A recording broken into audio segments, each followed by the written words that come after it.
Welcome to the Ward 7 Budget Town Hall meeting. Continuing the practice Mayor Gray started when he took office almost 2.5 years ago, he will brief, the district ward by ward on the proposed budget for the coming year. I believe you will see a budget that is thoughtful, progressive, and compassionate. I also believe you will see a budget which not only invests but actually believes in opportunities of the future for the district and its residents. Please join me in welcoming Mayor Vincent C. Gray. Thank you.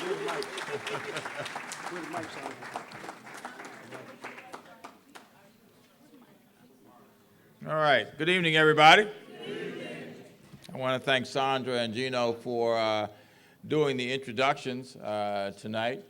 One of the best groups that we have among many in this government and this administration are the ONEs. You all know what the ONEs are?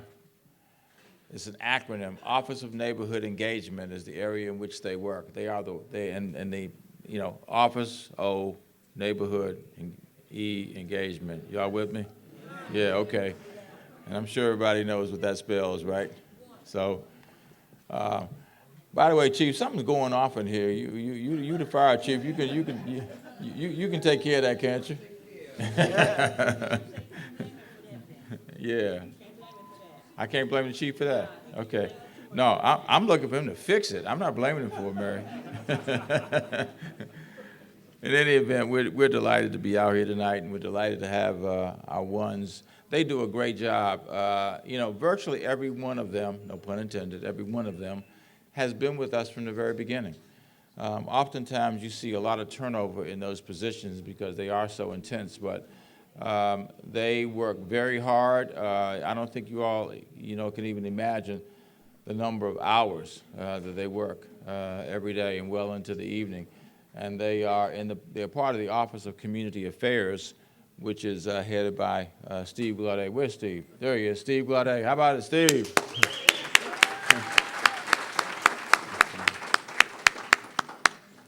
All right.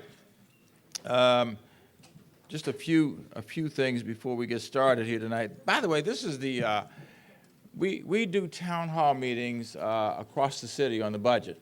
And we do all 8 wards, and this is the 8th of 8 ward meetings tonight. We've also done one on women. We did that last Saturday.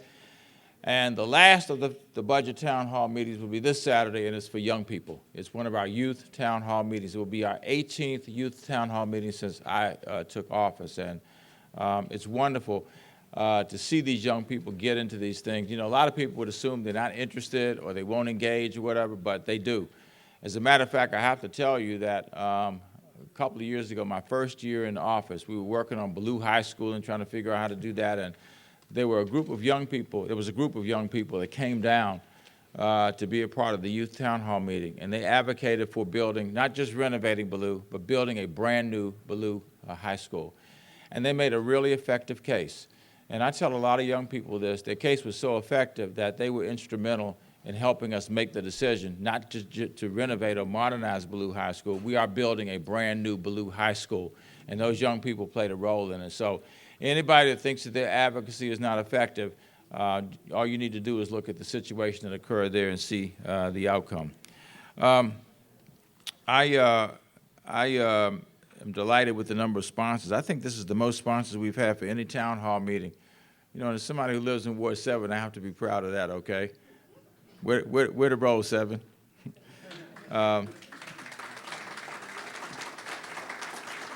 Our sponsors include ANC 7B, 7C, 7D, 7E, and 7F, and I think they probably all are represented in here tonight. That's right. Also, the Hillcrest Community Civic Association. I see our president sitting right in front of me, Karen Williams. Karen, good to see you. I happen to live in Hillcrest, and I'm a member of the Community Civic Association, and it really is one of the finest in the city. So thank you very much. By the way, the other night, you may or may not know this, but we were at Ward 3 2 nights ago. And we had Ward 7 and Ward 3 represented. Robin Marlin was there representing Ward 7, and Penny Pagano was representing Ward 3, or more specifically, the Hillcrest Civic Association and Palisades Civic Association. That was a it was symbolic of one city, let me put it that way. And that's what we need to do more of that kind of thing across the city if we really want to be one city working together. Park Naylor Community Association, Benning Ridge, DuPont Park Civic Association, Penn Branch, DuPont Civic Association, Eastland Gardens, Lincoln Heights Richardson Dwellings New Communities, Marshall Heights Community Development Organization, and we were over there today to kick off. Tom, how are you, sir? You know what? I left that stuff in the car. I'm gonna ask somebody to get I left some.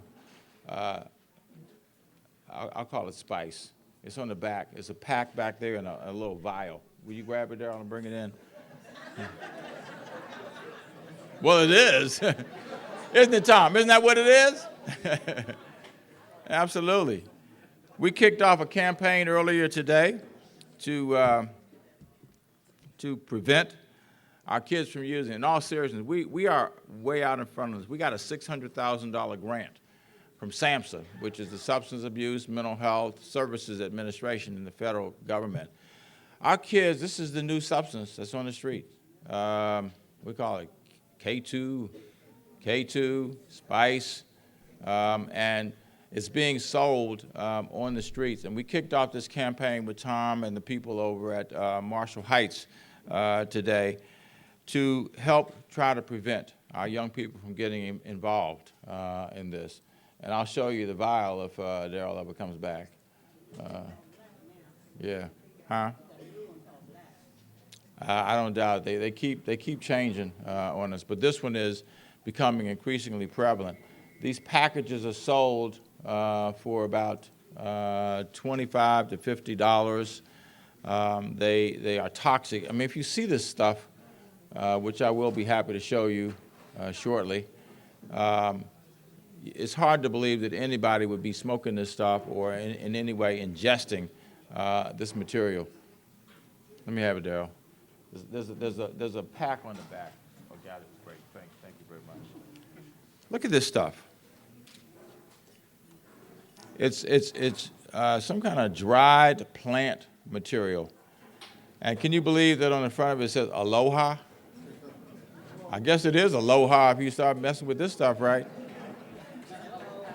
And then this pack is called Scooby Snacks. Scooby Snacks. When I think of Scooby-Doo, go,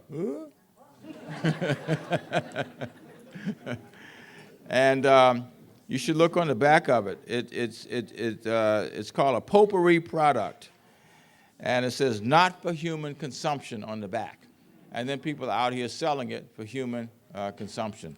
So we are fortunate to be able to be the recipients of a grant. It's not just in D.C., it's now all over the place.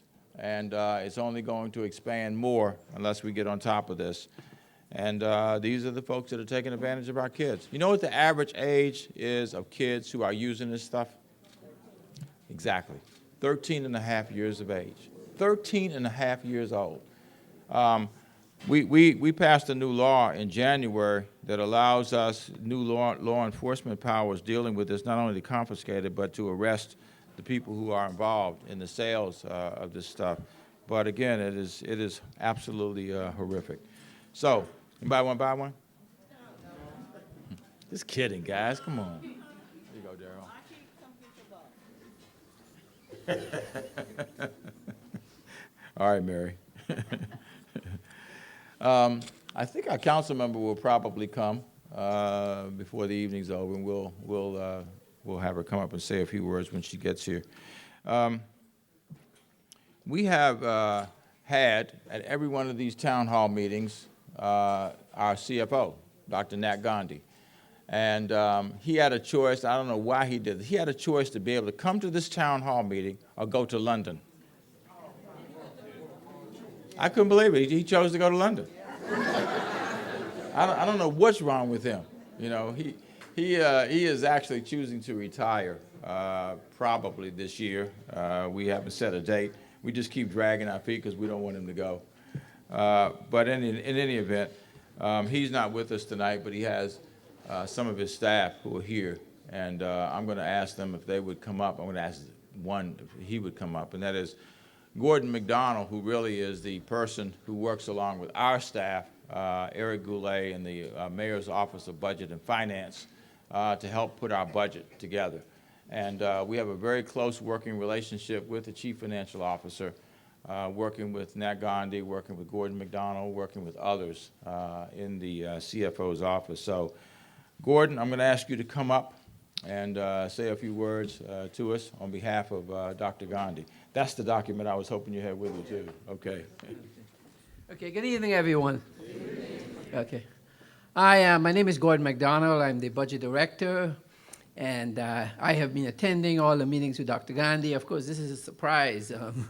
I definitely can't follow Dr. Gandhi, but I'll try my best and say some of the few things that he has said about the mayor's leadership and what has transpired in the last few years in the District of Columbia. Let me start with saying, when the mayor develops his budget, the first thing that happens is the revenue estimates. Last February, Dr. Gandhi had signed off on some revenue estimates and gave it to the mayor. And he used these estimates to develop his budget. The budget office works with his office, his budget office, to develop the mayor's budget. And I can say this year, the budget that was developed is probably one of the best, and this is not from me, only from my staff, that we have seen in recent years. One of the reasons, of course, is that we had revenues, and it's always good to have money to spend. But beyond that, the mayor was able to develop a budget that is structurally balanced, not only in FY14, but throughout the planning year. The district has been very, very fortunate to, in the last few years, to have added additional population, additional people, which is, other than like states like North Dakota, many of the states have been losing population. And this is testimony to what has been transpiring in the district, economic development-wise as well as financially. Last February, we went to New York, and we were well received in New York. And the benefit of that is that when we got back, we got an upgrade to AA- in our GO bonds. Our IT bonds have been AAA, and our reserves are very, very strong. Currently, we have 4 types of reserves. 2 are congressionally mandated. We have $339 million in those 2. And we also, thanks to the mayor, who a few years ago felt that we have to rebuild our fund balance, which was declining prior to his taking office, he elected to, along with the council, to institute 2 additional reserves. Those reserves total almost $400 million. And to give you an idea of where we stand reserve-wise, is the district currently has almost $800 million in reserves.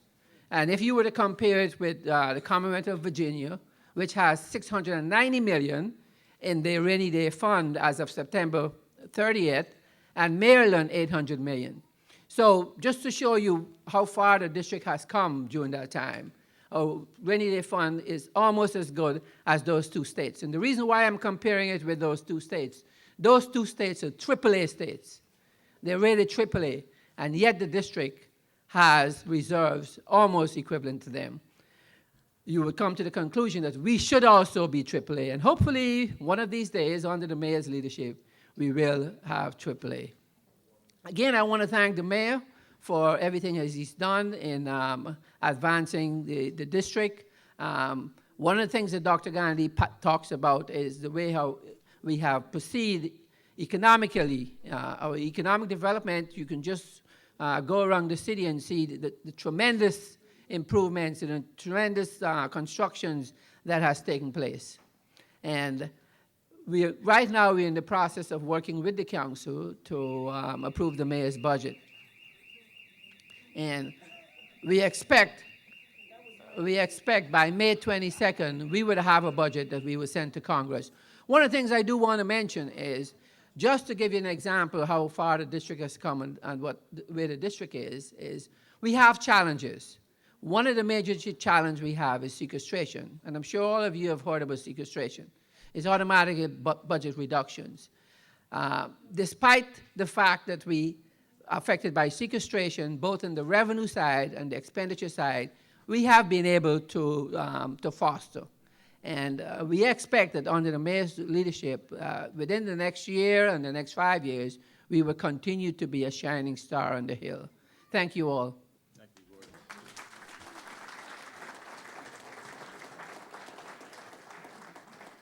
All right.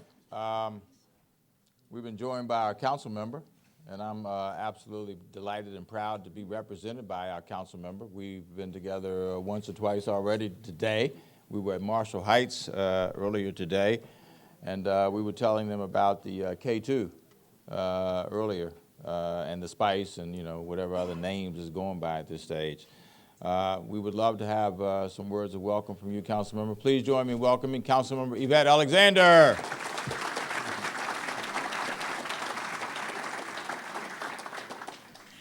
Thank you, Mr. Mayor, and good evening, Ward 7. It looks good out there. I'm glad it's a packed house because we can personally thank the mayor for his collaboration working with his council member in Ward 7. I think we'll all be pleased for FY14 for some of the great things that are happening in Ward 7.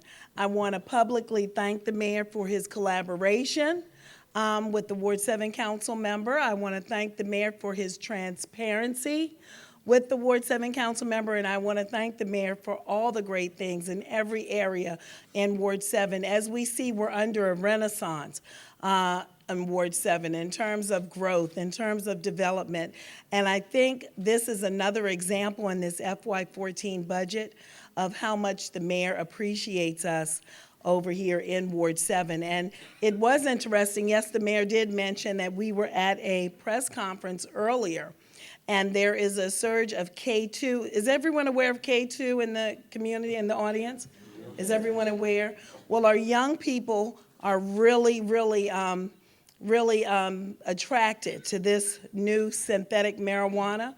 And as chairman of the Committee of Health, working with the mayor, he launched today with the director of the Department of Health a campaign against K2. And it's really getting the attention of our young people. When it's prom time especially, and our young people are partying and going off to their proms and not under the supervision of necessarily a lot of adults, you know, that may be a form of celebration. So this is Don't Be a Zombie, and it would freak you out if you saw these posters. I don't think any of us would want to be a zombie, would want to smoke this K2, but we are working diligently to ban this dreadful drug and keeping it out of the hands of our young people. So this is a announcement too, I guess, a public service announcement. If any of you see it in convenience stores, in gas stations, on the streets in Ward 7 or the District of Columbia, please report that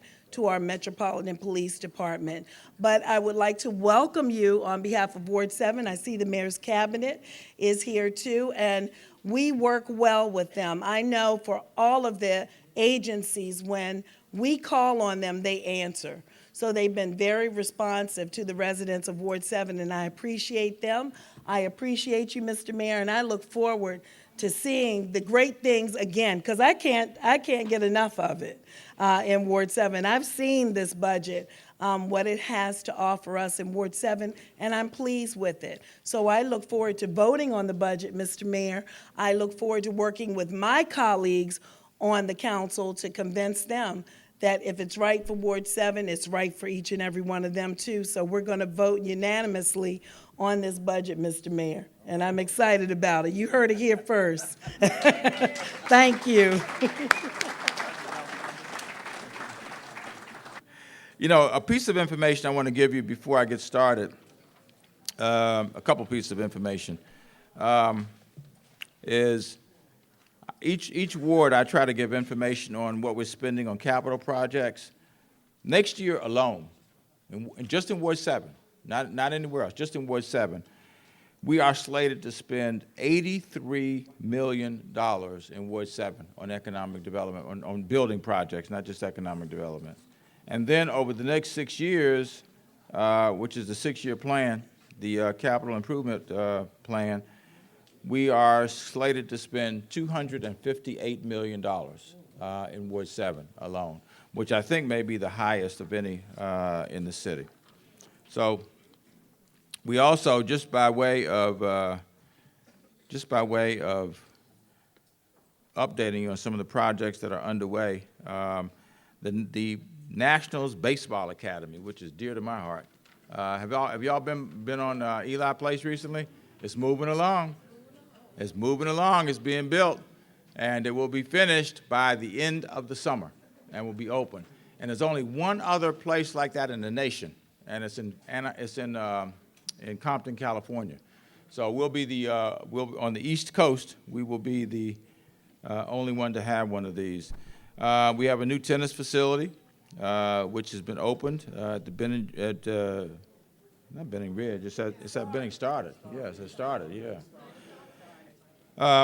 We got the development down the street that we launched. Boy, we stayed after that one until we got that one going. It is now moving along. It'll be residential, retail. Everybody following that one? Down the street? Down that street, down there. Yeah.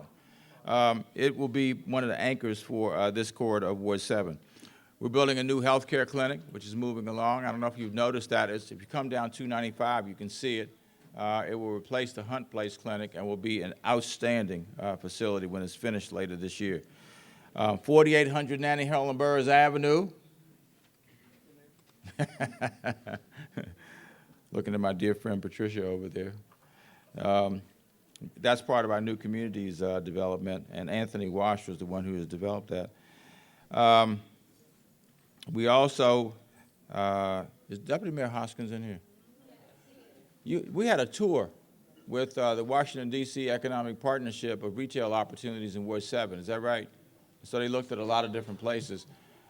We are going to the shopping center convention, in about 2 weeks? Man, you talk about some work. I'm not sure why they have it where they have it. They have it in Las Vegas, except you get to do nothing other than work. I mean, you just have meeting after meeting after meeting after meeting.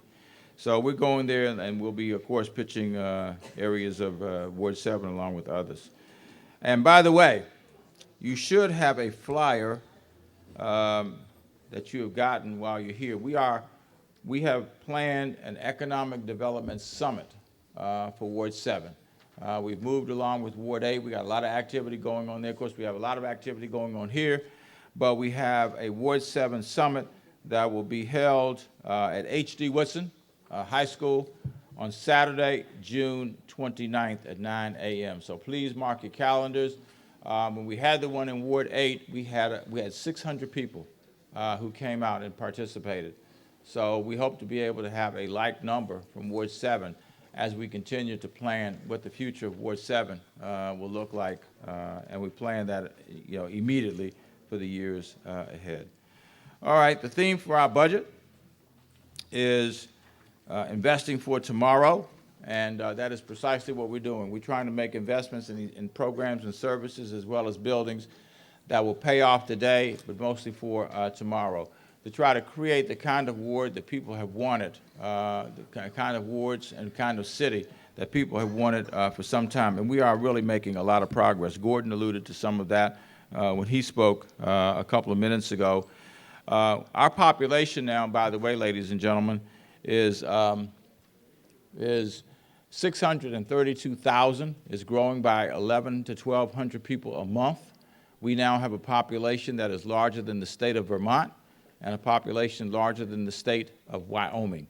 And we are in reasonable proximity, if you will, of a couple of other states at this stage. So we could wind up being a city, hopefully we will be a state, that is larger. It used to be you could count on the district being the smallest when you count the states. That just isn't true anymore. And we're working also with our technology efforts. We are now ranked in some technology by state, by some states. Some of our work on technology to attract technology firms to the city. I think we are 10th. Is that right, Victor? We are 10th out of 51 states now in the nation. And in some of these indices, we're actually #1 in the USA in attracting startups and attracting firms. We are #1 in startups per 1 million residents. Is that right? Which is a phenomenal accomplishment for us. The slide that you see on the screen demonstrates our fiscal turnaround. You can see back in the 90s, we were below the line. We had a $500 million deficit at that point. And then we started to go up in the ensuing years, and then we got to, looks like around 2007 and 2008, and started to dip. And as Gordon indicated, we were about spent out in terms of our fund balance, which really did not bode well, because there are those who would like to look at us and say we're not well managed financially. So when I ran and when I came into office, one of the things I said was I want to rebuild the fund balance, because it is such an important statement to be able to make to the nation. And so that's precisely what we've done. First year audit that we got, we had a $249 million budget surplus, and the one we got this past February, we have $417 million surplus. So almost $700 million in surplus funds going into the fund balance. Why is that important? It's important because it sends a powerful message about our fiscal viability. Those dollars earn interest that we can invest back then into either the fund balance or invest back into the operating budget for the District of Columbia. And again, it sends a powerful message about our commitment to fiscal stability. Used to be that people would say, well, those folks can't have, they can't have, budget autonomy and the like because they don't know how to manage their own money. Nobody can make that statement again. They cannot make that statement. As Gordon indicated, we have a fund balance that's stronger than many states at this stage. $1.5 billion overall that we have in the bank at this stage, and it's something that we ought to be extremely proud of. We also have maintained our 12% debt cap, which means that for capital projects, we won't have dollars that exceed 12% of the total budget. 12% is what we pay each year for our capital projects that we're building. And of course, if the budget goes up, that means the 12% will go up and we can add more projects to it. So as you can see, it's going back up. And we are, again, at $1.5 billion. We are imposing no new taxes and no new fees in this budget. No new taxes, no new fees, which ought to be good news for taxpayers in the District of Columbia. We not only are not imposing any new taxes, we also are eliminating a couple of taxes. The out-of-state municipal bond tax is being eliminated, which I know there are people who, especially on fixed incomes, who are happy about that. And then secondly, we're eliminating what has proven to be a double tax, and that is a number of people live in co-ops in the District of Columbia. You can see how excited, see that exciting news?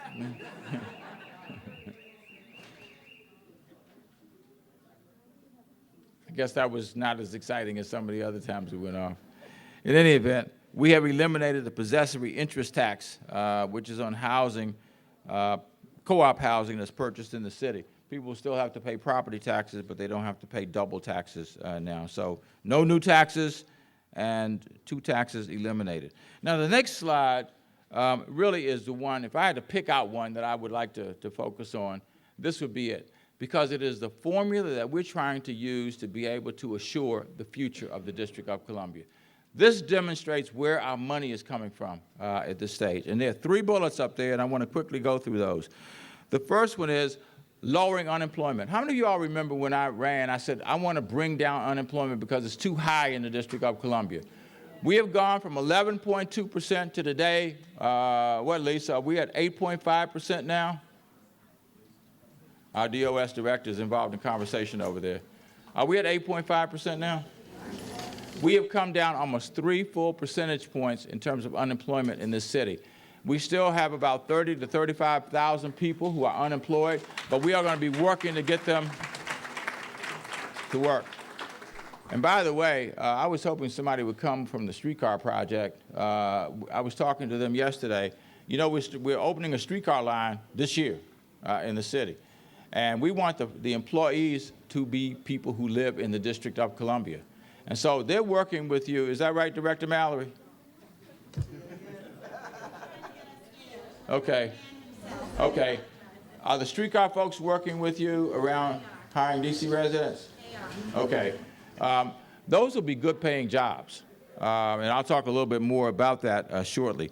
But lowering our unemployment, growing the population, which means more people paying taxes in the city, and then growing jobs, creating more jobs in the District of Columbia. You put those three together, and it is a formula to be able to continue to grow this city.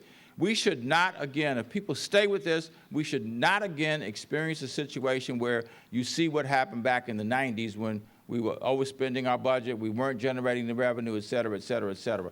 Those three things will have a major impact on dollars coming in the city.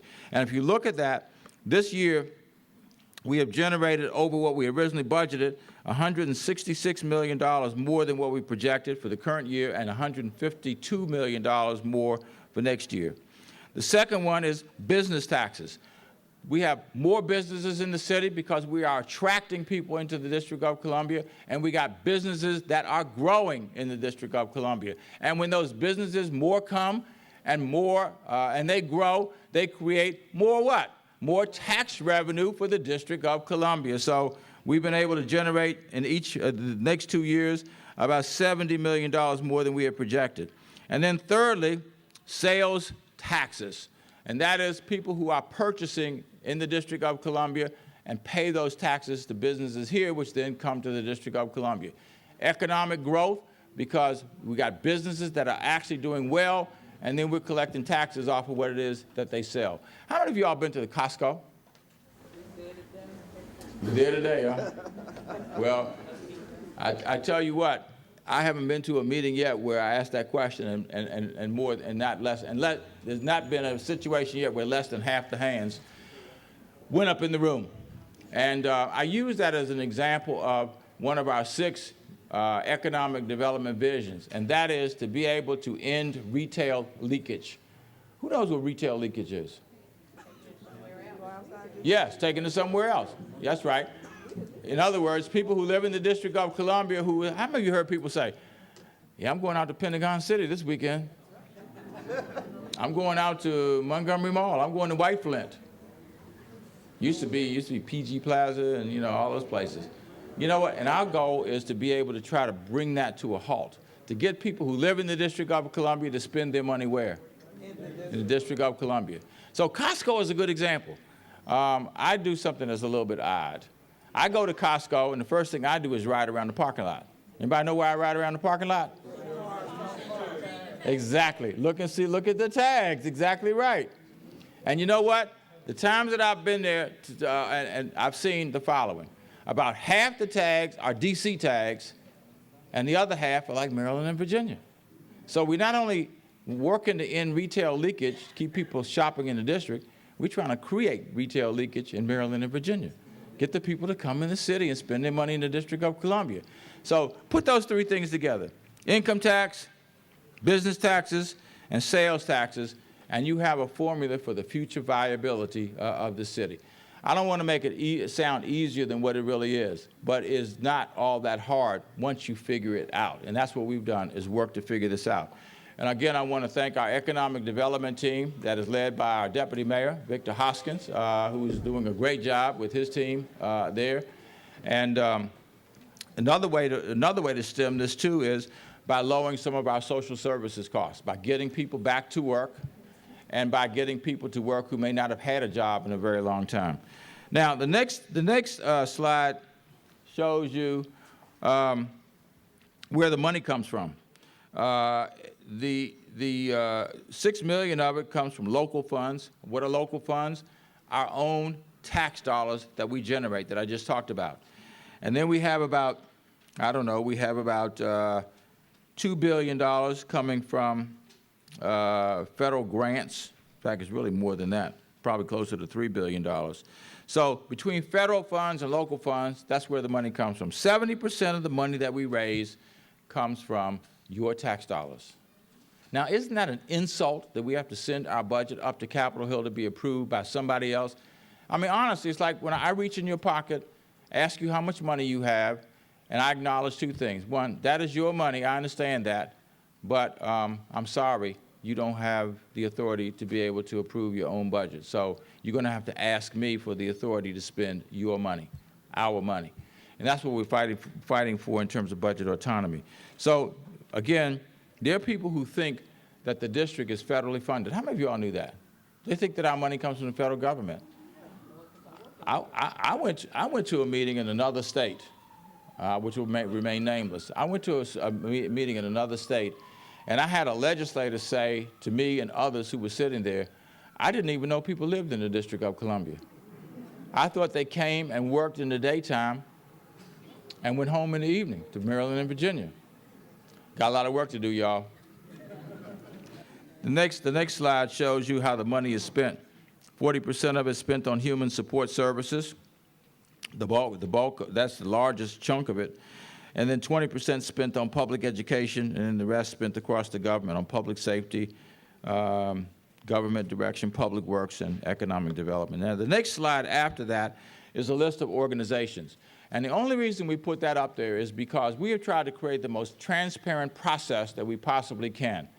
And those organizations are organizations that we met with before the budget was put together, so we could get input from people. We met with, right, council member? I think we met with every council member and said, what is it that you would like to see in the budget? And we tried to put together a budget then that reflected a sense of what people wanted in the city. I'm not going to try to substitute my judgment for other people. And frankly, I won't work. Whatever product I may come up with is not going to be as good as if we consult other people and involve other people in it. So the budget that we did this year, first of all, is the first time we had that kind of money to be able to work with, and it reflects what we think the needs are as stated by the people who live in the District of Columbia. So in one way or the other, you probably will be able to see yourself in the budget. Now, the rest of this presentation is actually frames the budget around. How many of you all came to the One City Summit that we had at the Convention Center? Good, because there were 2,000 people who were there and 500 who were online. What we did was, in the aftermath of that, we took that information and put it into a document and became the One City Action Plan, which undoubtedly you have seen in one place or the other because we've given out copies everywhere we go. But then we took the One City Action Plan this year and said, let's make sure that people understand that the priorities that they helped to establish, we are now investing in those priorities. So a lot of what we did in this budget also reflects the priorities that were established by people at the One City Summit. The only three priorities: improve the quality of life for all, educate and prepare the workforce for the new economy, and grow and diversify the district's economy. Anybody remember what the top priority was at the One City Summit? Yeah, affordable housing. Okay, affordable housing. Now look at that. We're proposing to put in the budget this year $100 million in affordable housing because that is what people said they wanted. And frankly, I happen to agree with them that this is one of the most important priorities we have in the city. $87 million, going into the Housing Production Trust Fund. $67 million coming from dollars this year that we got additionally, $20 million from 2014. And we aren't, right, Eric, we aren't having to make that decision this year to put money in the local rent supplement program or put it in the Housing Production Trust Fund, which is an impossible decision. Either one you choose, you've done something that somebody won't like.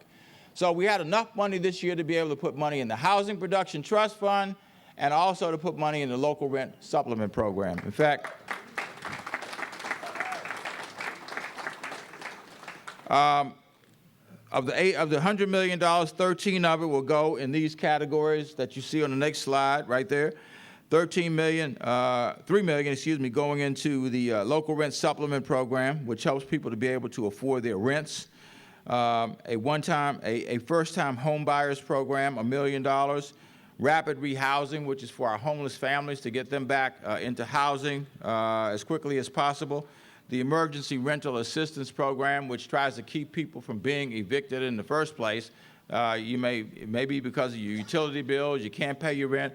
We have put money into the Emergency Rental Assistance Fund. We're putting another $1 million into that for next year to try to make sure people stay where they are if we can possibly do that.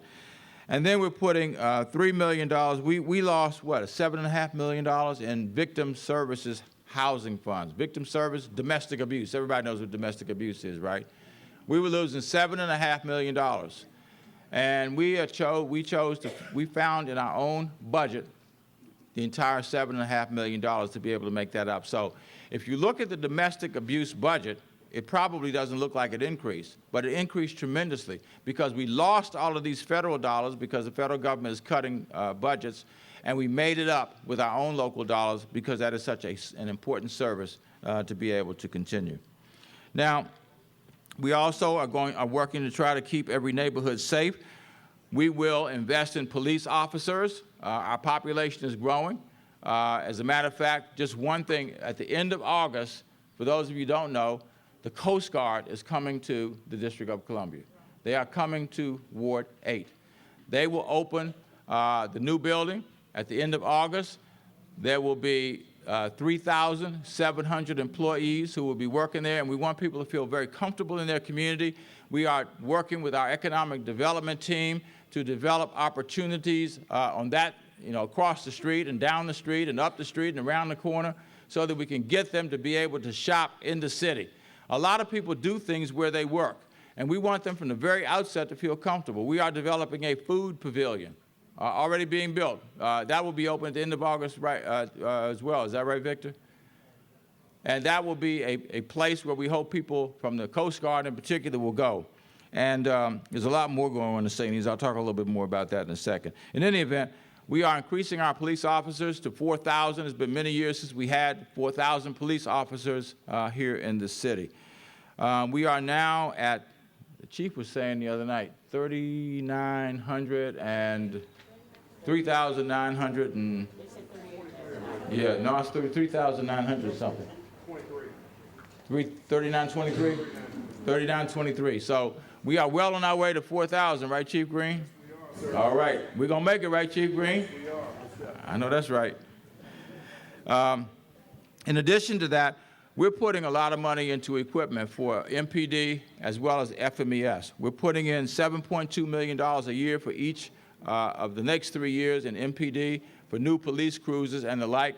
I wish I had time. I wish we had one of them out here. We're doing something new with our police cruisers, and that is, police cruisers idle. That is the nature of their job, and they burn up fuel when they do that. We have a new, as a part of our sustainability plan, we have a new effort that we have underway. The police cruisers now will be able to idle. We have 75 of them that we have equipped. They will be able to idle, but they won't have to burn gasoline. We have batteries that now we have installed with them that will actually keep the cars running while they are idling. They will not burn up gas, and they will not pollute the environment with, with pollutants that are burning, coming from the gas being burned. So, $21.2 million over the next 3 years. Chief Ellaby, $8 million a year, for $24 million for FMES. We are buying about 150 new pieces of equipment, right? Most of which will be ambulances. How many of you all know that 85% of the runs that FMES makes now are for health needs as opposed to fires? The number of fires has gone down tremendously. So we're gonna buy new ambulances. Probably 75 or 80 of those will be ambulances. Is that right? Over the next 3 years, and then the rest will be pumpers and hook and ladders and all that kind of stuff. So 150 new pieces of equipment. We are investing in our cadet program so that we can continue to add to our young people in the city who are working in both MPD as officers and working in FMES. We have 25% of our firefighters actually live in the city, and then 19% of our police officers. So we're trying to add to the number who live in the city. We are going to start the development of a new 6th district police station in fiscal year 14. It will be going to Merritt, we are going to invest, I think, up to $14 million in a new 6th district. Everybody know where Merritt is? Commander Conti in here? Yeah, okay. In any event, yeah, everybody knows where the 6th district is, right? Down there at 42nd and Benning Road. And it's, okay. We can't mention it enough times, though, can we, Mary? No. Over and over again. Well, the rest of these people weren't there, so gave it to you. See, I have to ask Mary Jackson to make sure I can, mention these things. In any event, we are going to have a brand new, virtually brand new, it'll be a school that's been converted and done a fantastic rehab job will have been done to the building. We also, everybody's familiar with TANF, I assume, the Temporary Assistance for Needy Families, which is the old welfare program. We are losing, what did we lose, Eric? A total of $35.5 million in federal funds. Yeah, and this is part of it. Total, right? And we've made them all up. We've made up all the $35.5 million that we got cut in federal funds. And one of the biggest ones is in our TANF program, because we've really reformed that program. Where's David Burns? There he is.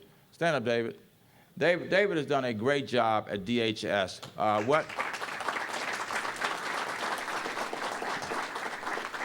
What we are doing is, under his leadership, we are merging the Homeless Families Program with the TANF program. Why? Because virtually every homeless family is TANF eligible, all right? So why have two separate sets of social workers and case managers? Now they're being managed by the same people, and we eventually will be able to get people, we think, back to work or to work faster and get them out of homeless situations to the extent that they might be homeless.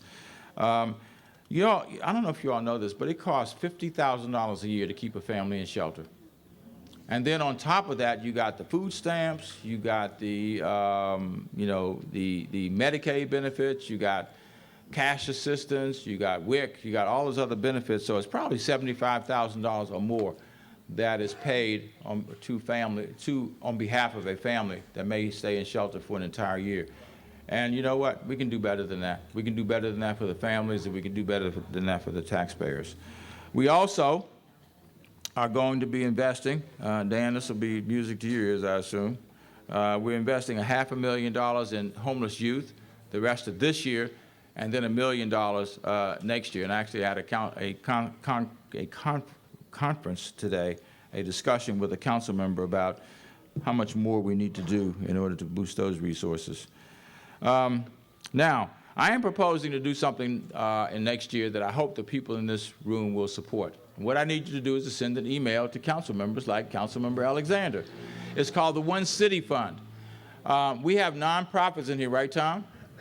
Your organization, Marshall Heights, is a nonprofit, right? Yep. Are you aware that we're creating the One City Fund? Yes, sir. All right. Well, the One City Fund is a $15 million fund. And people will say, oh, how are we going to know these organizations are going to get the money objectively and whatnot? First of all, it's not going to be administered by me or the executive branch. It's not going to be administered by the council or any council members. It will be administered by the Community Foundation. And we will give grants. The Community Foundation will be given the money, and then they will take it from there. Organizations can qualify for a grant for up to $100,000. And it can be in education, job training, health, service for seniors, arts, public safety, and the environment. In other words, if you can demonstrate that you can improve the quality of life for people in the District of Columbia, now any nonprofit that can't demonstrate that, I don't even know why you're in business in the first place. Isn't that why you exist in the first place? Yeah. So there will be up to $100,000 awarded in grants. And do the math. If it's $15 million, we got to take out the administrative costs. That'll probably be 125 or 30 grants that can be awarded to organizations. But we got to get people to stand up, right, council member? Yeah. I know council member Alexander's supporting it because she sees the picture. But we got to get council members to stand up and say, or people to stand up and say to council members, we want this done. You know, we get nonprofits that all the time are saying they don't have enough money to do this, to do that, and do the other. And if we don't get this through because people did not stand up and speak out, I don't want to hear it anymore, all right? I don't want to hear it. I want folks to stand up, and even if you're not a nonprofit, stand up and say it's a good thing to do because it will meet the needs of some of our communities. We have organizations in this city that don't ever get seen because they do good work. They don't have a lot of staff. They don't have, all the things that they need to make their voices heard. I had somebody stand up at an orientation meeting that we did on this and said, why are you doing that? Why don't you just give the money to organizations that are already getting money? I said, well, I'm not trying to exclude any organizations that are getting money, but one of the purposes of this is to help organizations that may not get that much in resources, that may have good ideas. We're going to get some good ideas out of this that then can be replicated, and the city can invest more money in the future in those programs. So send an email. Y'all send emails to council members for other stuff, okay? Send them an email saying, please support the One City Fund. Because if you don't, I'm not sure that it's going to be there.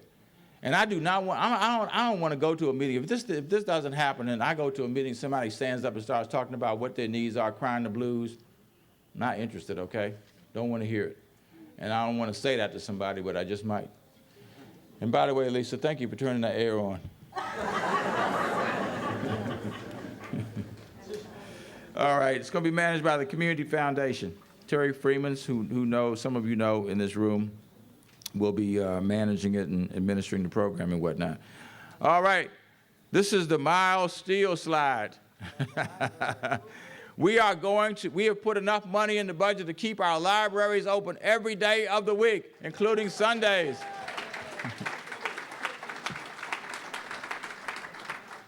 That will include Saturdays and Sundays. 4 days a week, they will be open until 9 p.m. And by the way, that'll be great for our children and also great for our adults because so many of our libraries now have great meeting spaces. They have rooms in there that can accommodate up to 100 people. So some of our civic associations, our ANCs, others will have an opportunity to be able to meet until 9 o'clock at night. That's right. There are computers in every one of our, especially our renovated libraries. We have, is Jenny Cooper in here? No. Okay. You're Jenny Cooper for tonight, right? Okay. That's Jenny's deputy. We have done, I think, 16 or 17 libraries now. We got 3 more that we're doing in this library. We're doing Cleveland Park, Palisades, and Woodridge will be finished. We've done pretty well in Ward 7. Let's see, we got Gregory done. We got Anacostia done, which now is not in Ward 7 anymore. Yeah, it was then. That's right, it was then. And in addition to that, we are proposing to renovate, to modernize the downtown Martin Luther King Jr. Central Library. We are proposing to put $103 million in there, which won't be enough to get it all done. But our staff, working with the library staff, working with the Board of Trustees, and working with the consultants, they figured out a way to do this. And that is, if you notice, that rendering that's up there, it actually has 4 or 5 floors more on the library than are there now. So the proposal is to add 4 or 5 more floors to the downtown library, which will be for office space or for residential. That will generate revenue that will help to pay for the modernization of the downtown library. And it will be right there at 9th and G. It's not going anywhere else. It will still be a Mies van der Rohe designed building, except it'll be a Mies van der Rohe 2014-2015 building at that point. So we're excited about that. We also are going to, right, Dr. Thompson? We're going to do more for our seniors in the city.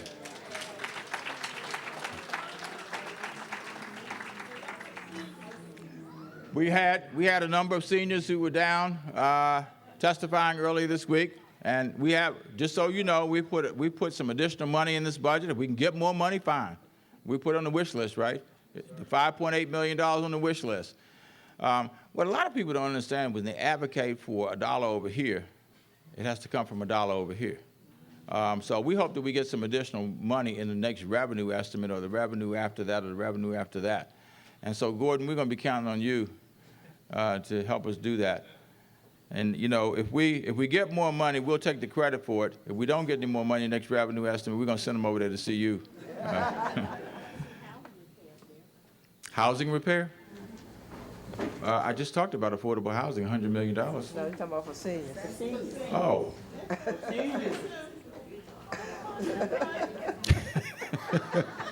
You know what? I love Mary Jackson. I could put up there $400 gazillion to do that, and she would find a way. Wouldn't you, Mary? Yeah, because that's important. I didn't say it wasn't important. I tell you what is important, though, and this is in all seriousness, we are trying to create ourselves as an age-friendly city. And that means that we are trying to reduce, believe it or not, the number of out-of-home placements that people have to go to. And one of those is nursing homes. I don't think nursing homes are very nice places. I mean, even the ones that run well, they're not nice places. So Dr. Thompson now has a staff. We got 7 staff members. He will add 3 more, 10 staff members. And their job is what? To go to nursing homes all over the city, right? Identify people who don't need to be in a nursing home and find them alternative placements to try to get them back into more natural settings in our community.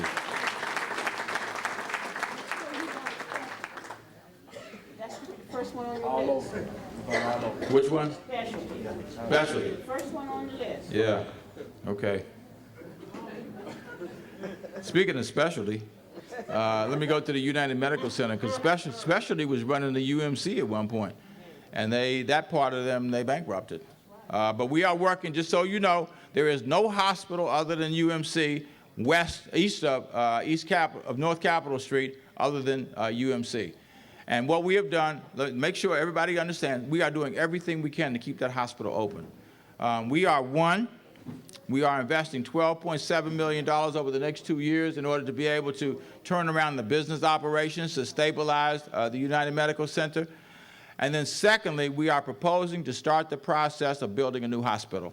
And we have $20 million in the capital budget in this budget to start the process. It'll probably cost $100 to $150 million to build a new hospital, but this will start the process. There's no way that anybody would build a hospital like that one down there, that's down there now. Why? It was built in 1950. Back in the day when people went to the hospital for conditions you don't even go to the hospital for anymore, or that you would wind up staying in the hospital for 5 to 7 days when you may be in the hospital for a day or 2 at this point. It is immense, 450 beds. And if you walk in there, you will find huge pockets of that hospital where there's nobody in there. We don't need a hospital that size. So the goal is to get the hospital operations stabilized with the contract with Huron, and then start in fiscal year 14 the development of a new hospital. We got $20 million in this budget. There's property over there that we think we might be able to leverage for additional resources, I don't know, for office space or other revenue-generating opportunities that would pay for the rest of the hospital. But for those who are concerned about that, and I know you are, council member, we will have a hospital over there I know you were trying to pitch me on moving it to 7, but a lot of folk ain't feeling that one, okay? All right. We are investing in the arts. There are people who want more money for the arts, just like Mary wants more money for housing. We are putting $250,000 for a strategic plan for the arts in the budget. We also are putting in the capital budget. We have $2.7 million now. We are increasing that to $5 million each of the next 6 years. So we will have $30 million in the capital budget for public art. And if we get more money, we're willing to invest in that. How many of y'all know we have our own archives in the District of Columbia? A lot of people didn't know that. I'm not talking about the one down, downtown. Cynthia, I hope you know, since you run it. We have an archives that's down there. It's around by the convention center, right? It's called a street called Naylor Court. Anybody know where Naylor Court is? Yeah, a lot of people don't know where Naylor Court is. But in any event, we want to create a real archives in the city. Won't that have great educational value for our children? You know, they'll be able to go there. We have artifacts in our archives, some of it stored, that date back to 1790. 1790, and how many of our kids have ever seen it? How many people here have ever seen it? Right. The next hand that goes up will be the first. And we need to do better. We want to put $4 million in 14, and then we'll put $2 $20 million in each of the next 2 years after that, and we'll have a $44 million archives as a result. Now, recreation. Is Dr. Gaffney in here? She's not. Oh, I was hoping that she would be here. I couldn't wait. We saw her the other night. I couldn't wait to say to her, we have $12 million in there to construct the Marvin Gaye Recreation Center. I started that project when I was a Ward 7 council member. Yep, and we stuck to it, man. So we're getting it done. $12 million, council member. Yeah. Thank you for your advocacy on that one. Hillcrest will get $500,000 in the recreation center there for an upgrade. And we also are doing our Play DC project. There will be investments in Hillcrest and Benning Park, which is where we actually had the kickoff of Play DC a few months ago, and then Neville Thomas, which is over in Parkside. And the ice arena, we're going to put $20 million in that to upgrade the ice arena. We're going to add another ice pad. There are 10,000 kids that use that ice arena every year, and this will be able to double the capacity because they will have 2 ice pads to be able to play hockey or, skate or whatever folk may do. We are, again, continuing to improve the quality of life for all. Everybody knows we're bringing streetcars back, right? Anybody will listen to me, I talk about it.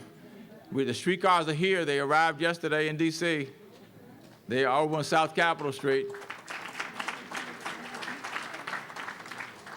We had a council member who was with us yesterday that was so happy she hugged the streetcar. Huh? Whatever happened to our old? How would I know, Mary? That was 40 years ago. I don't know where those streetcars are. She asked me what happened to those streetcars. I don't know. Right, they're in the archives. They might be running somewhere else. Anybody know where the streetcars went? Go to the archives. They went overseas. Yeah. Yeah, overseas. Okay. Yeah, that was wasn't that a bad decision? That was a bad decision to take those streetcars out of here, man.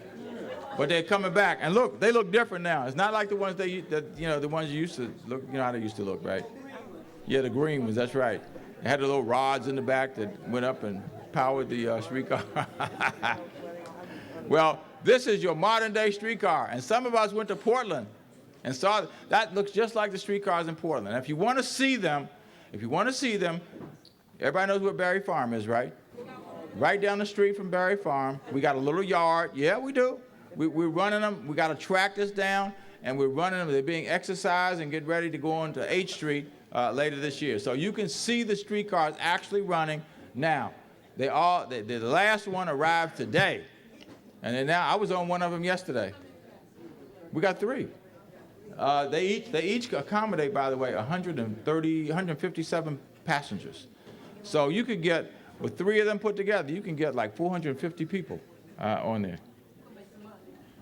Well, I don't know how much money we can make, but it'll be another form of transportation. Now we got to have something other than automobiles in this city. Not the way this city is growing. We're investing in bike lanes, bike-friendly streetscapes, the bike share program. Did y'all know we have the most robust bike share program in America now? Yeah. We have 22,000 members in our bike share program, and that is more than New York, Philadelphia, Chicago, LA, in sheer numbers. Now they'll probably pass us, but right now we have the most in the country, so we better claim it while we got a chance to be able to claim it. You know what? I should have said this earlier. Stand up, Jesus. Jesus is our DPR director. He and John Stokes and his staff, our budget office helped to identify some money. They identified about $30 million, and we said we want to do this playground project. So we decided we'd do 32 playgrounds. They started this at the end of September, right, last year. By Christmas, they had met with every community that was affected. They had come up with designs, and every design is unique. It's not a cookie-cutter approach. By then, they had come up with designs. They went back, got feedback, modified the designs, and last week, we had the groundbreaking collectively for all the playgrounds across the city. So in 6 months, In 6 months, they have gotten ready to launch 32 playground upgrades, which is the largest playground modernization project in the history of this city. And I want to congratulate Jesus and his staff for what they did.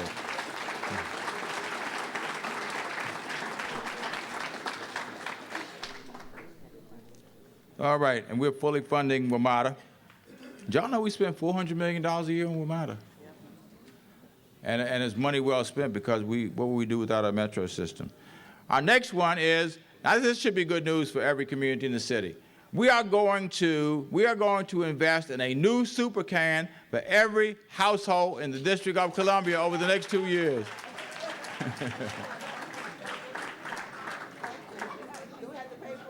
No, we are going to invest. This city, you will not have to buy your super can anymore.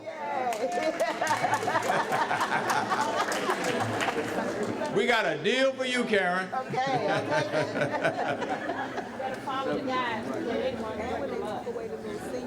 I tell you, America found a way, man. A new super can for every household in the District of Columbia, paid for by the taxpayers of the city. And then that would be you. That would be you. That's right, George. It would be you. And by the way, we also are going to replace all the blue cans and make them larger. The first 2 years, the recycling bins. The first 2 years we will spend in replacing all the super cans, okay? And then the next 3 years, all the recycling bins will be replaced, and they will be made larger because they're just too small. So that'll be a larger, that blue one you see sitting there will be a larger can. Now, the next one is, we finally got this straight, or I finally got it straight. Y'all see the trash cans on the street? You know, they don't have lids on them, right? But we apparently have animals in this city that eat through the bottom of these things. That's what the DPW folks said. So they're going to put metal on new. We're going to put new cans on the street. We better figure out how to put a lid on these, and better put a metal lid on. They eat through that too, right? But they've been eating through the bottom. That's pretty crafty, isn't it?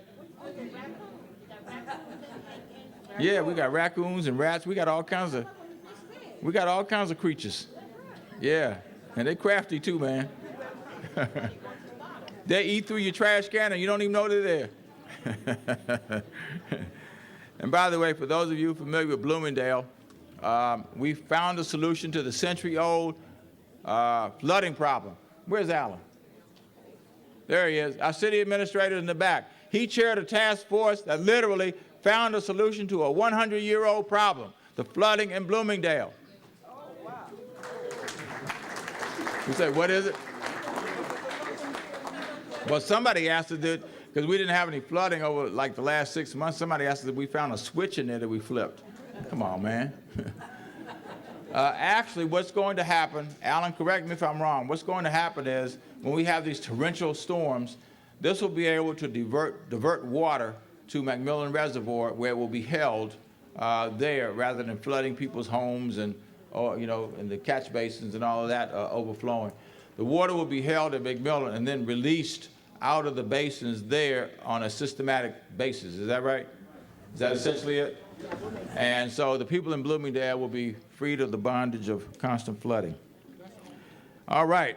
Our next slide is, we are going to give a raise to every employee in the District of Columbia government.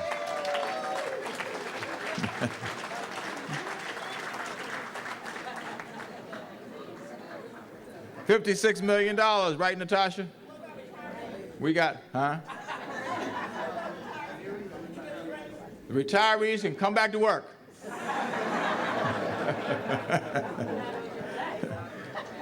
Is there a COLA for retirees? I think there's one built in that's separate from this. Okay. All right. There you go. See? You said talk to him after the meeting. Yeah. We're looking out for you, Pat. We got your back. That's true. But the federal government got more money than we got. Or maybe they don't, actually. Maybe they don't. Anyway, we have a lot of employees who are not a part of a bargaining unit, but between those and those that we have agreements with, We got 70 to 75% of those already covered, Natasha? Okay, and then we're working on the rest of them, right? Working on the firefighters, we're working on the police officers, we got some school employees, the teachers who still have to be done, but we hope to get those done over the next several months. And the raises, by the way, for those who are interested, they will be effective retroactive to April 1st of this year. So you will get a retroactive raise. All right, second area is educating and preparing our workforce for the new economy. We're putting almost $80 million into schools. That's been an interesting experience.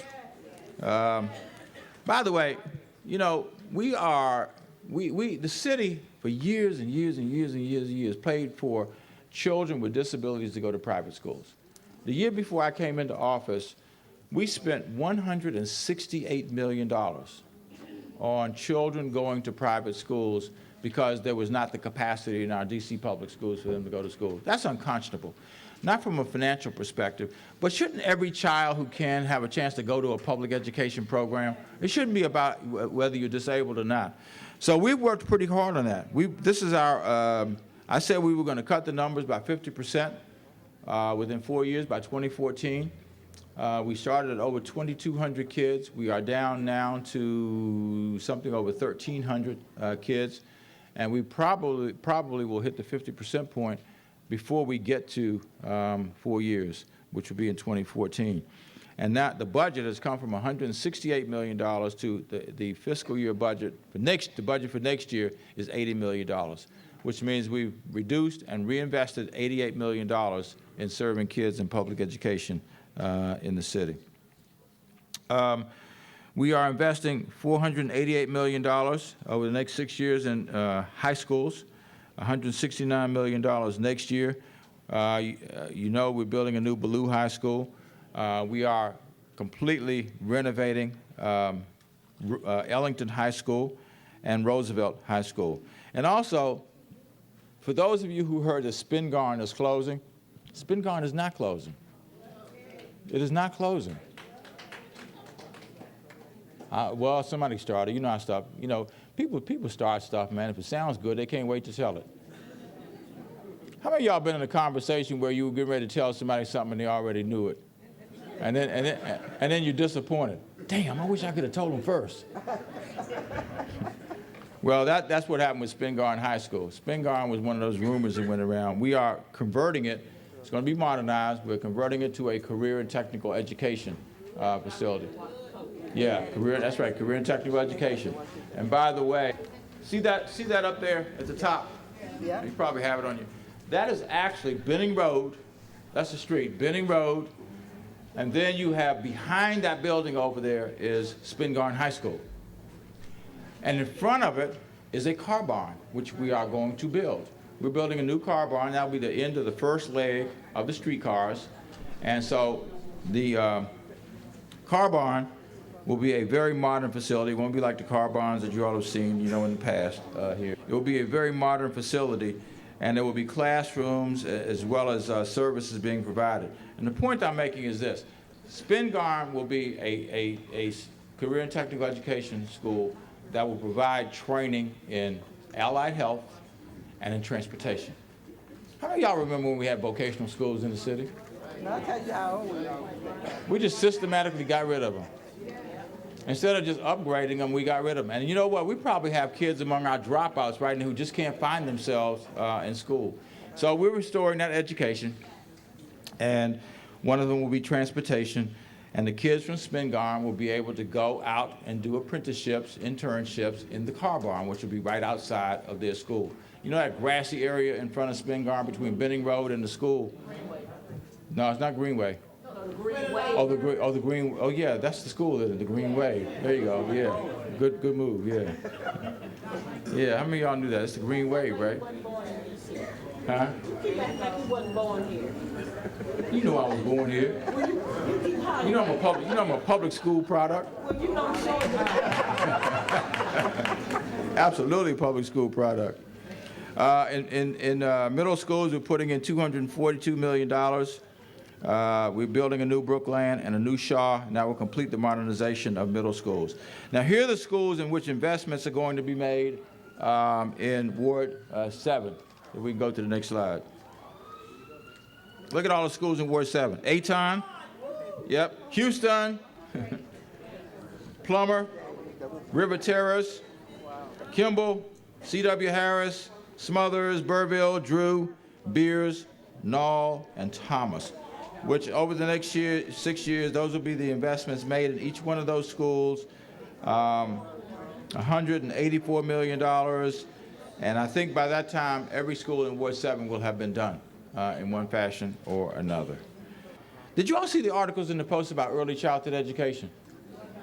We have the most robust early childhood education program in the nation at this stage. I'm really proud of that because we worked hard to get there. I am absolutely.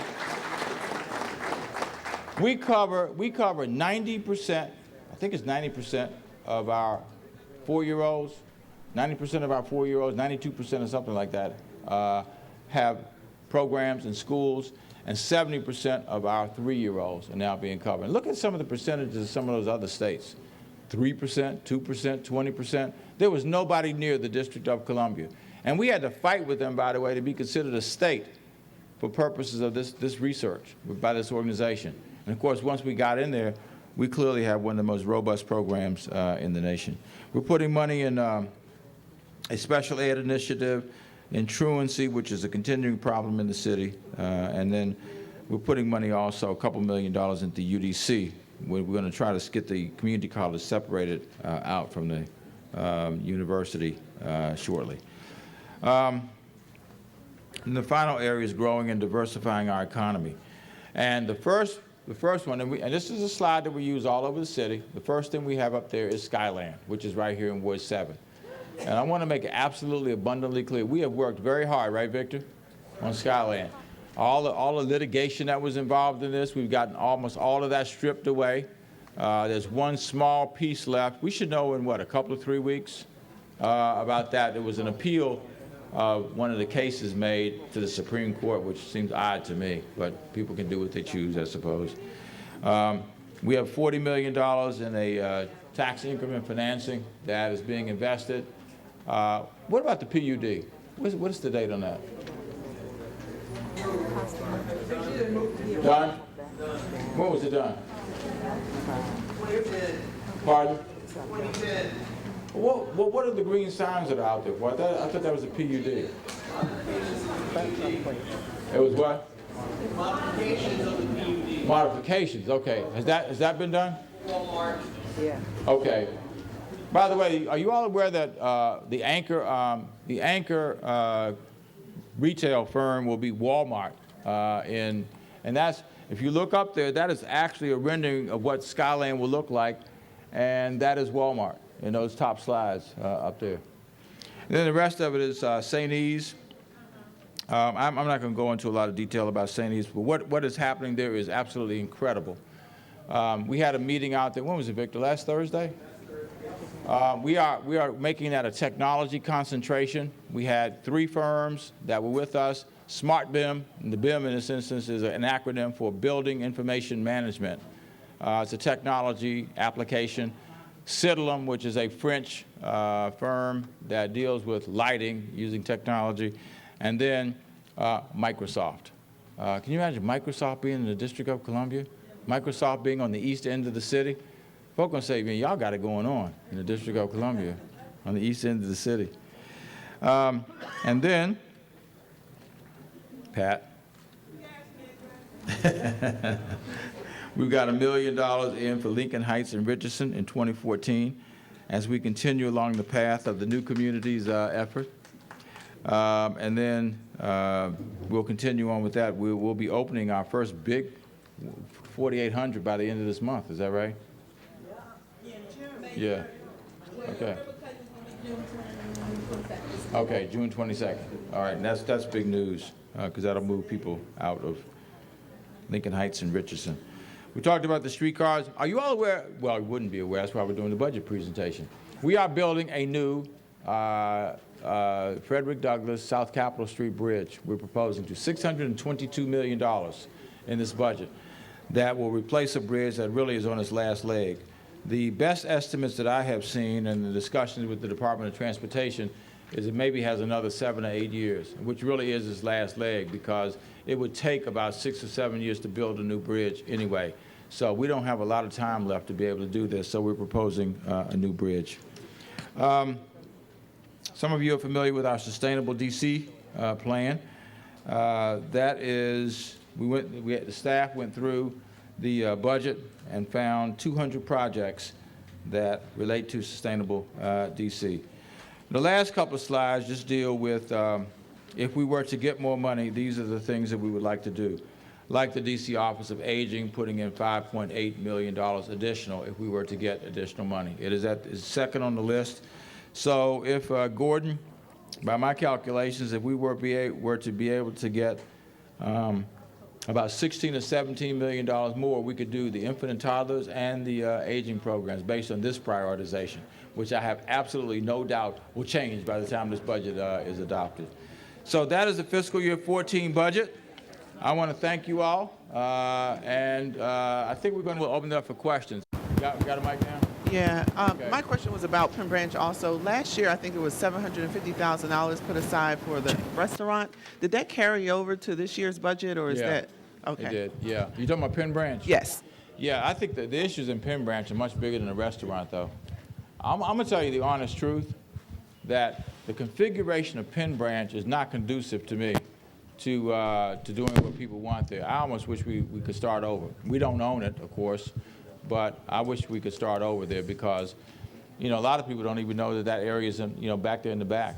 We have to go around, go down the hill, and, into the parking lot and whatnot. My house is back there. You know that. You know that. Go ahead. Hello, sir. My name is Dwan Lanham. How you doing, man? All right. I do security, but I can't work in the city. I had a mishap in 2006 where I got a DUI. I can work in Virginia. Right now I have my armed and unarmed license in Virginia, but I can't get it expunged in D.C. Felons can get theirs expunged, but a DUI for one time I cannot. Yes, if you see me, I'll tell you what you need to do. You can see me. Yes, you can get record of fund. Well, I talked to a couple of lawyers and they told me I couldn't, so I'm trying to figure out what I can do. Well, she's the chief of police.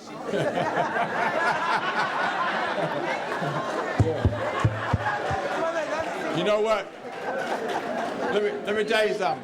If I got to choose between whatever lawyer you talk to and the chief of police, I'm going with the chief of police, okay? Yeah. I will. Good answer, boss. Thanks.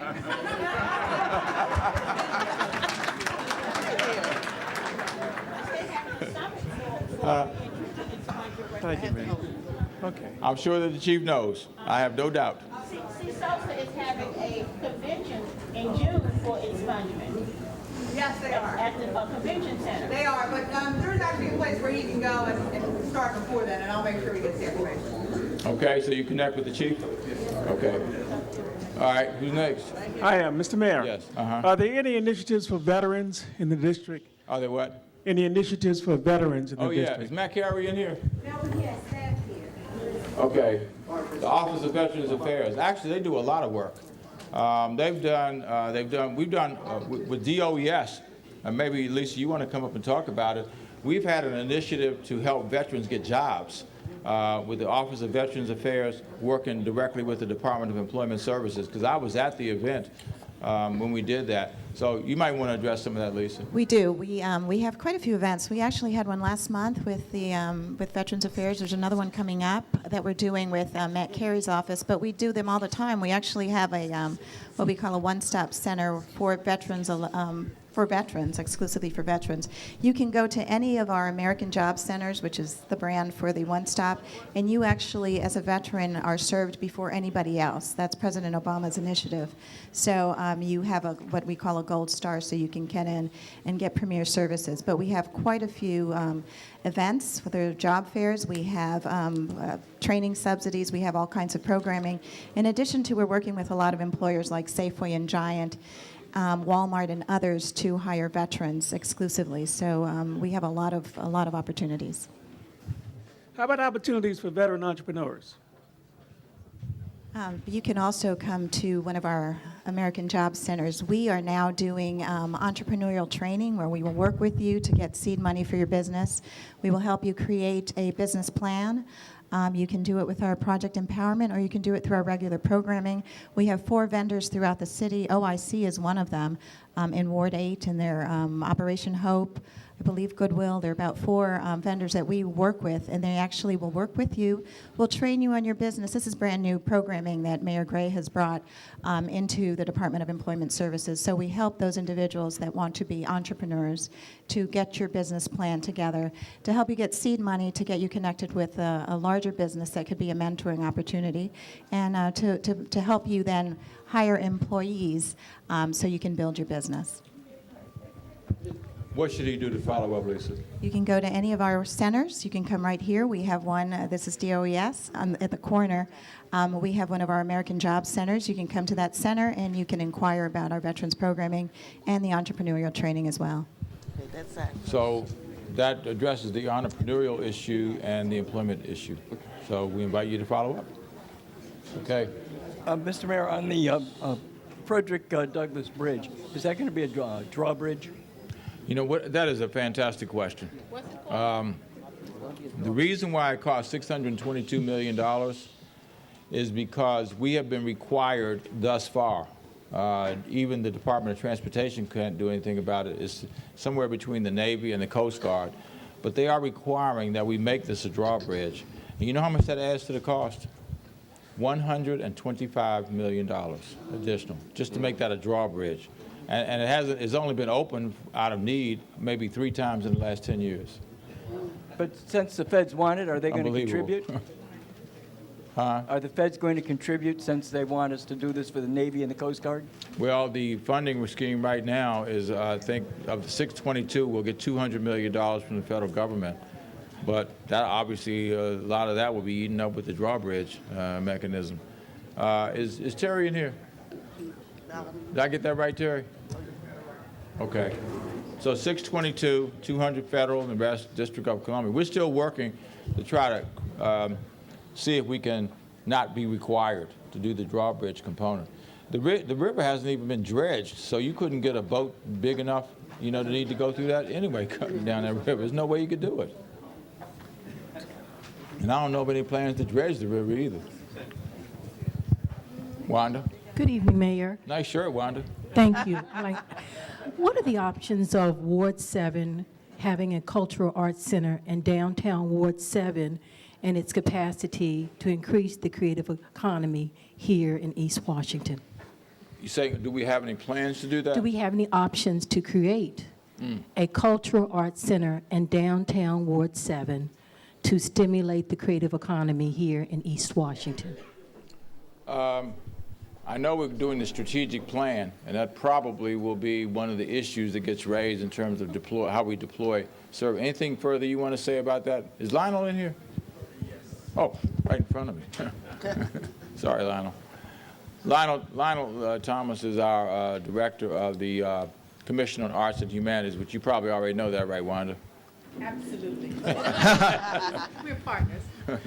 Wanda and I have really worked together to really try to bring a larger capacity to Ward 7. And one of the things that we did talk about is the development of a cultural center. And I think the charge to the Arts Collaborative was to identify an appropriate venue or place that we could consider. The other part of this discussion, and we were just talking to the Deputy Mayor earlier about this strategic plan. And part of the strategic plan is to create this fund to help development of underutilized properties and vacant properties throughout the district. So that's what we'll be looking at and looking for. We've developed a plan together, a strategic plan together to really kind of look at those kinds of issues. I'm wondering, let me ask John. John, is it possible, some of this money we're putting in the capital budget to be able to use it for the purpose that they're talking about now? Okay, because we'll have a lot of money in the capital budget, $30 million over the next 6 years. So, I remember when I was the Ward 7 council member, one of the first things I did was to be able to get money for the arts here in Ward 7 and working with you, Wanda. So thank you for staying the course and being so diligent on this issue. And you've done a great job. Some of the awards that you all have won. I remember we were out in Bladensburg, Maryland. And there were awards that you were responsible for having won with some of our youth out there. So thank you very much. Thank you. Thank you. Good evening, Mr. Mayor. How you doing? Fine. I'm interested in your affordable housing program. A lot of your newly renovated properties are either income-based or there's an income restriction. And for people like me, I can't meet those qualifications. Do you have any plans on opening newly renovated rental places and offering some type of assistance for people like me who wants to actually get into those buildings? Well, the answer is yes, because the affordable housing scheme that that our comprehensive housing task force put together is predicated on housing, the rental cost of the housing being somewhere on a scale of 0 to 100, using the area median income as the basis for that. The area median income, because we are included along with some of the counties. Are you all aware that we have 5 of the 10 richest counties in America in this area? And so the area median income for us is $102,000. So, if it were 50% of the area median income, it would be household income that could not exceed $51,000. And our goal is to, I'm not sure whether you're saying you don't meet it because I exceeded. You exceeded? Yes. So you exceeded 100% of the area median income? A little, yes. but let me say this, Mr. Mayor. What you... Okay. But let me say this, Mr. Mayor. What your salary is and what you take home, Can I get two a loan different from things. your brother? I need to get a loan from you. Yeah, I hear the point you're making too, and that is with the cost of living going up the way it is, it's challenging people who otherwise would probably be in pretty good shape. But I can almost assure you that the focus of this affordable housing effort, this first effort, will be on some of the lower end incomes. Probably 0 to 30% will be won't be totally, but that will be a focus of what we do. Good evening, Mr. Mayor. How you doing? Fine. How are you? I'm fine. My name is Robert Wooten, and I have a complaint against DCHA and with Habitat concerning these programs. Now, first of all, the government has funds, vouchers, and other resources to help very low to low-income families buy a home. Yet we low-income families are treated badly and unfair. All the government do is take us and run us out of D.C. And if we do lock up and get a home, they treat us like different from other people who have money and who are put in condos in bad areas or in buildings with someone else. We want our own homes in decent area of our choice. Government even takes our food stamps, and we get $10, $12, $60, or maybe $200. Food is high, Mr. Mayor, and some of us need special food due to health problems. The government takes this from us. We need to live like everybody else.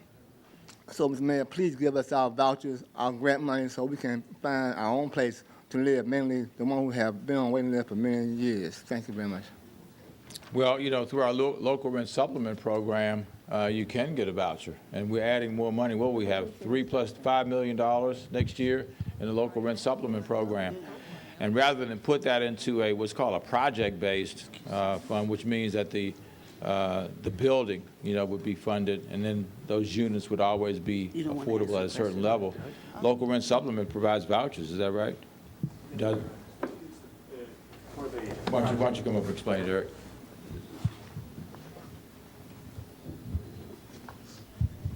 The local rent supplement program, the $5 million that's being added this fiscal year, will allow us to make units permanently affordable for residents. So that way you can go apply. There's a waiting list, particularly with a focus on homeless families, to be able to get on a waiting list for subsidized housing focused on people between 0 to 30% AMI, to really focus on getting people out of shelter and providing additional support. There'll be other programs through the Housing Production Trust Fund. The mayor is investing $70 million in to provide other support, not just for the families, but for people throughout the city. So the Housing Production Trust Fund will have a whole variety of housing options available, and those will be bid out on a competitive basis to nonprofit developers throughout the city who might want to take advantage of that. So there'll be lots of options, a variety of options, and we would be glad to get with you afterwards to find out which one of those would be right for you. Yes. DC Housing Authority would be one of them. They would probably be the lead on this project. And 1133 North Capitol Street is the address for that. Oh, there she is right there. Adrian. Okay, I didn't see it. Sorry. Stand up, Adrian, so they'll know. Adrian Todman is the director of our housing authority here in the city, and she knows this as well as anybody. I would have asked. I didn't realize you were sitting over there. Excuse me. Hi, Mr. Mayor. I'm Dan Milstein from the Eastland Garden Civic Association. I'd be remiss if I didn't speak up for my members and the kind of sore point of the now removed Kenilworth Parkside Rec Center. I guess the prior administration reduced it to rubble, permanently closed the pool, and didn't see in the FY14 budget that you just presented money to replace it. I was wondering if that's FY13 money, or if that money's somewhere, because we're all very eager to have that rebuilt and the money for the programming put in place. I'm glad you asked that, because the money is there. And the issue that's being raised is that the recreation center was raised. It was torn down, and the land is contaminated where it was. So there's going to be a dispute probably for years as to who pays. We don't believe we should pay for the cleanup because it was federal land. I guess it was part of the dump at one stage. So that dispute rages on. In fact, it didn't even rage, and it's just going on. But we have a new proposal, right, Jesus? The money is still there. It's $15 million in the budget for that. And our thought is to try to put it where Kenilworth Elementary School is at this stage, so that we can get it rebuilt. So first answer is yes, there is a plan to rebuild the recreation center. The second answer is yes, the money is there to be able to do that, and we want to work with the community to try to address exactly how that will be done. Is that a fair statement? Okay. Okay. Would you be the contact person? Do you already have contact people in that? Okay. Yeah, we've been working very Yes. Okay, great. So it will be rebuilt. We just had to find the right site. Money's there, not going anywhere.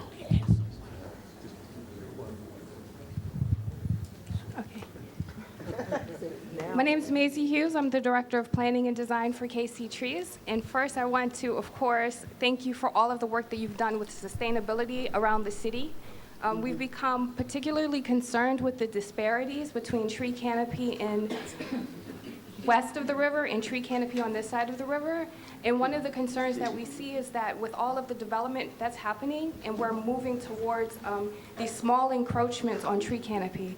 I mean, with larger developments like St. E's, we have an opportunity to do some real reforestation. With a new hospital east of the river, you could really design it in a progressive and sustainable fashion where it's not just that the building envelope is green, but that the people who are in the hospital have access to nature, which has been shown to really improve health. And we want the same type of green development to come east of the river, and we're concerned that that's not happening, and we were hoping that you could prioritize that, not just development, not just green buildings, but green landscapes for all parts of the city. By the way, just as a point of, I actually don't use the term east of the river anymore. I stopped using that because it conjures up a negative image. As soon as people say east of the river, it's like, oh, the folk over there on the other side of the tracks, right? So I use the east end now. Okay. We have a west end in the District of Columbia, so we have an east end in the District of Columbia. So when I talk about where I live on the east end of the District of Columbia. Yes, sir. No, I'm just sharing that, okay? I got that loud. Okay, now on the tree canopy, our urban forestry administration is the one that oversees that. And we actually have you seen our sustainability plan? I have. We participated, as you know, in that whole process. We're currently working with Parks and Recreation, and we're also advocating for more funding for UFA so that they can fill the 15,000 empty tree boxes. So yeah, we are familiar with those plans. We're just concerned that they're not progressive enough to get the type of environmental benefit to keep pace with the amount of development that we see happening in the city. And we think that there's this opportunity to require canopy on new developments, and that way you don't have to worry about this loss while the city is developing. Well, we actually have a commitment to increase the tree canopy from 35 to 40% Yes. In the city, and that would translate into an addition of probably 7,000 to 8,000 trees a year. I actually, believe it or not, this is the truth. I asked the urban forestry, John Thomas is the urban forestry administrator, Yes, he is. and Terry Bellamy is the the DDOT director. I asked Yes, them he is. how many trees we had done. We've done about 6,000 trees now since last September or October. And we are committed to trying to get to that 40%.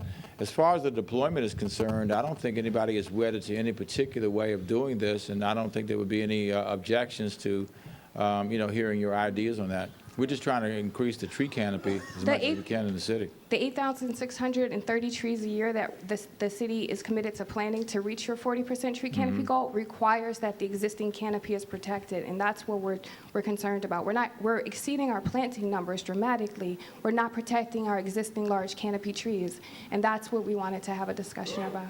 Terry still in here? Okay. Can you connect with her, Terry, and get her connected with the urban forestry administrator? Okay. You'll be, in 8 town hall meetings, this is the first time anybody has raised a question about trees. And I'm actually glad I knew something about it.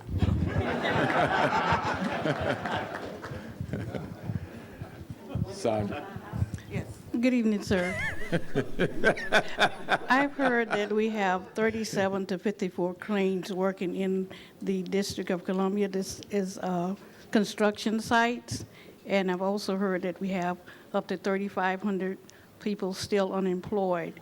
If that is correct about the 37 to 54 cranes, how many? 37 cranes? Yes. No, it's actually 61 now. Okay, that's even better. That's more per award, about 8 per award.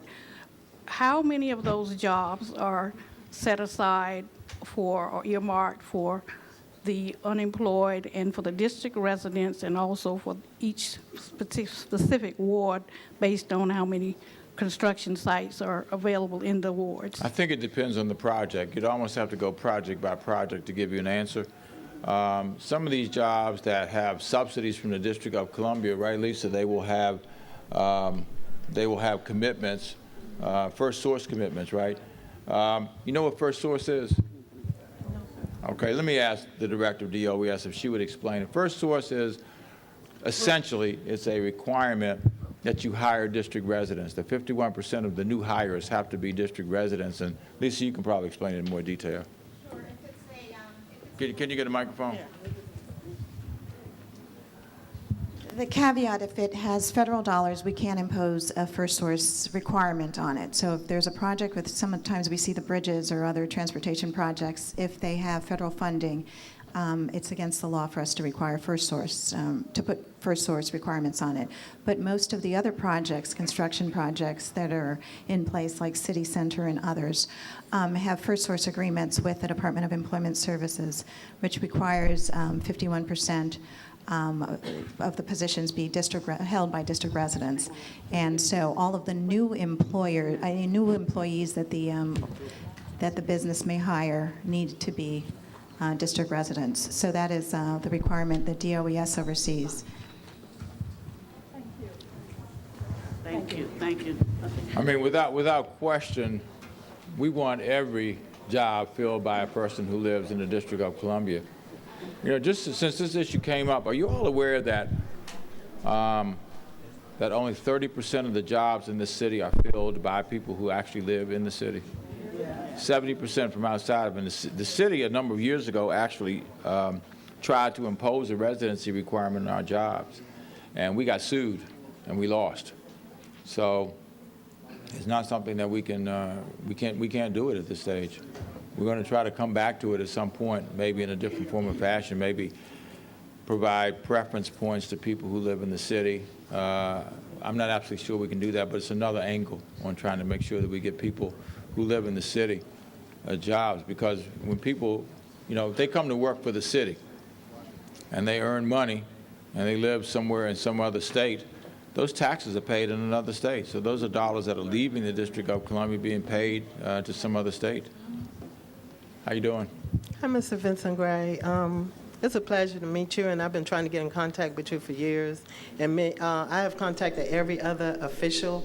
I've been going through a lot of problems, and they've been doing a lot of bad things. I don't want to take up much of your time, but I do have some information here that I hope you would. I only want you to look at it and open it up, and so you can check things out. That's all I'm gonna say about it, and then you can contact me. Everything is included. So I want to know if you'd be able to take this package. I'm going to be honest with you that it would not be helpful if I'm the only one who looks at it.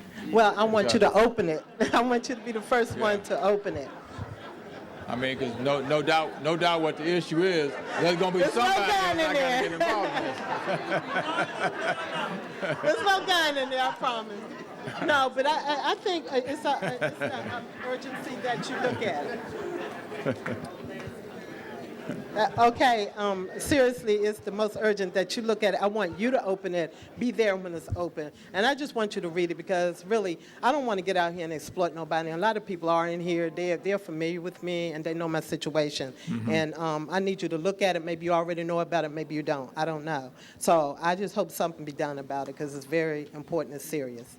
Well, I just wanted to be clear that, whatever the issue may be, I'd obviously have to involve the relevant staff in that as well. Well, you can do that. I mean, because they may do it up under you, but I'm just saying I want you to look at it because you're the head of everything, and I just think it would be better if you look at it and get back with me when you can. All right. Appreciate it. Thank you. Thank you. Mm-hmm. Hi, my name is Margaret Pope, and doing? I'm representing the Spingarn Alumni Association. And regarding the Spingarn closing, I'm glad to hear that it's not closing, but I would like to know how that decision of not closing Spingarn relates to the hearings that are going on with the Preservation Historic Society, I believe it's called, hearings to make it a historical building. If it's renovated, would it still qualify as a historical building, or how does that work? Well, if it's designated for historical purposes, there's a whole set of requirements that would be imposed upon how the renovation itself, the modernization, can be done. So I don't know what the status is of those hearings. I had heard that they were going on, but I really don't know, what the status is. But let's assume for a second it is designated for landmarking purposes. Once that happens, then there's a whole set of criteria that would have to be observed around the modernization. For example, there's only certain things you could do with new windows. They would have to meet certain criteria, and that's just the beginning of a long list of criteria. And I don't know what the status is. I don't even know whether, anybody in here know whether that decision has been made? We'll ask, Sheila, can somebody follow up with her? Did you hear the question? Okay. You're welcome. With all the modernization and the building in Ward 7 and all the great things that's being done, what is the formula? Why are our property values going down in this particular ward? It seems like it's going up everywhere else, but this pocket seems like every year ours is going down. That process is managed by the Office of Tax and Revenue. Now, I can tell you one thing, my property values didn't go down, which means my tax bill went up. Gordon, can you speak to that at all, since that's the CFO function? We can take your name and I can have someone from the Property Assessment Office contact you. Give you an I don't answer to think your I'd be question. selling any real estate anywhere in the District of Columbia right now.